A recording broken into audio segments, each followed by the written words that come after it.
हमारे देश में ऐसा बताया गया, पुराने कुछ ऐसे प्रधानमंत्री भी रहे जिन्होंने अपनी अज्ञानतावश हमारे जो एजेंट थे रो के उनकी जान खतरे में डाल दी थी।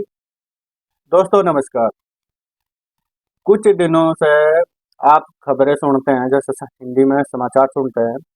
आपने एक समाचार जरूर सुना होगा, वो है पाकिस्तान के अंदर कोई मोस्ट वांटेड आतंकी, उसकी किसी ने हत्या कर दी गोली मार, या फिर पाकिस्तान के टुकड़ों पर पड़ने वाले कुछ खालिस्तानी, उनकी कनाडा में हत्या होगी। अज्ञात हमलावरों ने हमला कर दिया। अभी पीछे से एक केस हुआ था, जो भारत का मोस्ट वांटेड था, उसकी किसी ने पाकिस्तान में हत्या कर दी। और बताया जा रहा है इसकी जो हत्या करी वो अज्ञात हमलावर थे, अज्ञात बंदूकबाज। दोस्तों ये आखिर अज्ञात है कौन? आपने कभी सोचा? मैं जब जो ऊंचे लेवल के लोग हैं, भारत के राष्ट्र प्रेमी हैं, जिनकी बातें सुनता हूँ, या रो के पूर्व एजेंट, वे अपनी बुक में जो खुलासा करते हैं, और फिर कुछ ऐसे महानुभाव हैं जैसे जो सनातन प्रेमी हैं, उनकी बातें सुनता हूँ तो मैं असमंजस में पड़ जाता हूँ, टेंशन हो जाती है। होती क्यों है? वो होती ये है, कुछ भारत के रो एजेंट जिन्होंने अपनी किताब में लिखा हुआ, अब हमारे साथ ये हुआ या हमारे से पहले रो के एजेंटों के साथ ये हुआ। हमारी पुरानी सरकार है केंद्र की, कुछ ऐसी एजेंसियां हैं जिसका मेन ऑर्डर जो देता है उसे प्रधानमंत्री ही देता है, यानी कि प्रधानमंत्री के अलावा कोई ऐसा कैबिनेट में नहीं होता जिसे ये बात पता होती है। कुछ एजेंसी, कुछ भारत के गुप्त कार्य हैं जिन्हें प्रधानमंत्री ही देखते हैं। दोस्तों कुछ हमारे देश में ऐसा बताया गया, पुराने कुछ ऐसे प्रधानमंत्री भी रहे जिन्होंने अपनी अज्ञानतावश हमारे जो एजेंट थे रो के उनकी जान खतरे में डाल दी थी। और कुछ तो ऐसे भी हुए जिनकी एक गलती से हमारे रो के जितने अधिकारी थे विदेशों में थे, वो भारत की मदद कर रहे थे, पाकिस्तान में भी थे, पाकिस्तान से सबूत जुटा जुटा के वो भारत में दे रहे थे, और हमारे देश के किसी प्रधानमंत्री ने उनकी जान की फिक्र ना करते हुए वो सारे जो सबूत थे वो पाकिस्तान को गिफ्ट में दे दिए। अगर मेरी बात पर किसी को डाउट है, मेजर गौरव आर्य है या और जीडी बख्शी है, कुछ रो के एजेंट है, उन्होंने बुक लिख रखी, वो पढ़े, नेट पर जाके आपको मिल जाएगा। तो आखिर ये बंदूकधारी अज्ञात, पता तो लग नहीं रहा कौन है, लेकिन भारत के लिए तो बहुत अच्छा कर रहे।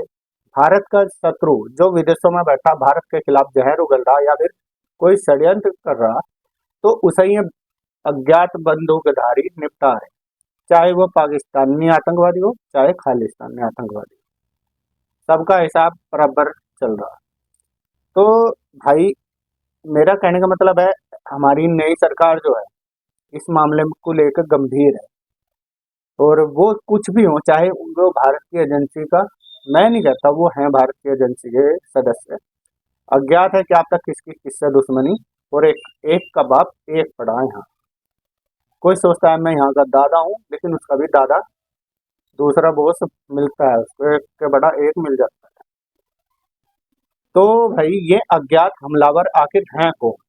दोस्तों ये कोई भी हो, भारत के लिए और भारत के नागरिकों के लिए, खासकर सनातन धर्म के जो विरुद्ध लोग हैं, उनको तो ये बढ़िया निपटा रहे। और भारत के लिए इसलिए अच्छे हैं क्योंकि ये हमारी भारत की हेल्प कर रहे हैं। अज्ञात लोग, मैं अचंभित हो जाता हूँ जब मैं ये बात सोचता हूँ, हमारे प्रधानमंत्री जो देश का सबसे प्रथम व्यक्ति, यानी कि जिसके हाथ में पूरे देश की बागडोर है, वो किसी ऐसे व्यक्तियों को, ये बात पुराने प्रधानमंत्री कहीं ऐसे हो लिए जिन्होंने ऐसा अंजाम दिया था घटना को, लेकिन हमारे कई रो के एजेंट इनकी एक गलती से मारे गए थे। वो 15 दिन के अंदर सब समेट दिए थे वहाँ की सरकारों ने, वहाँ की सेना ने। ये रुतबा बरकरार रहना था, चाहे खालिस्तान प्रेमी गैंग हो, या फिर कनाडा के अंदर बैठे हुए, चाहे लंदन के अंदर बैठे, या फिर पाकिस्तान के अंदर बैठे, ये डर बना रहना चाहिए। और भारत सरकार को हमें धन्यवाद करना चाहा कि वो ऐसा कोई पुराने प्रधानमंत्रियों की तरह गलती नहीं करती। वो जब अज्ञात हैं तो अज्ञात है। ये सरकार कोई भी मान लें, अगर ऐसे कोई जासूस है भारत के, उन्हें कभी सपोर्ट नहीं करती। अपना नहीं बता सकती कोई से भी देश की सरकार, लेकिन पहले ऐसी हुई थी। तो अज्ञात हमलावरों का हम शुक्रिया करें, धन्यवाद करें, उन्हें बनाए रखें और वो बढ़िया काम करें।